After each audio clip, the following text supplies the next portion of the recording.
Binance is out of the FTX deal. What does that mean for crypto investors? Coming up here on The Job.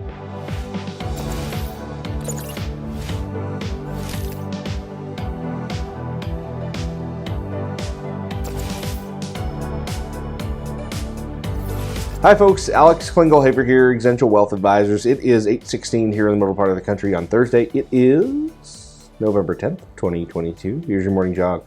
Run the economic headlines of the world and let's talk about this crypto deal. Yesterday, hey, Binance will sign a non-binding letter of intent to buy FTX, save them from a crypto meltdown. One day later, hey, yeah, it's non-binding. We're not doing the deal. That was a quick turnaround.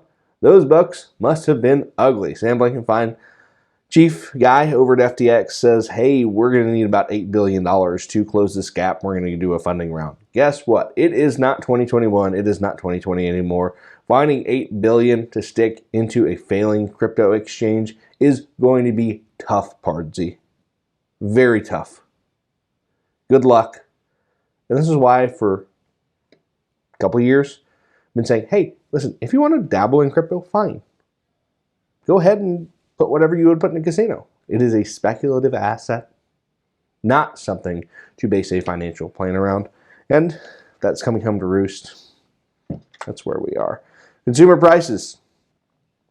Give me a big boost in the market today. Market's up like 2%. Why? CPI, 7.9%. Pretty good. Excuse me, 7.7%, better than the 7.9% predicted. 0.4% month over month. This is the first cooling we've seen of inflation over the past year.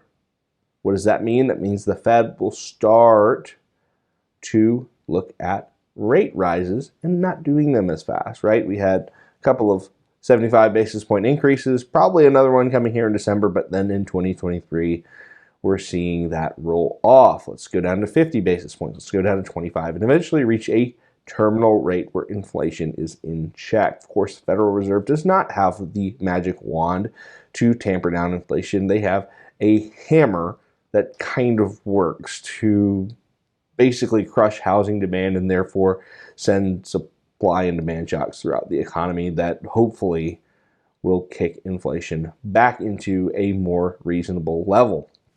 On a go-forward basis, this is good news for the market, and quite frankly, there are some other good news, right?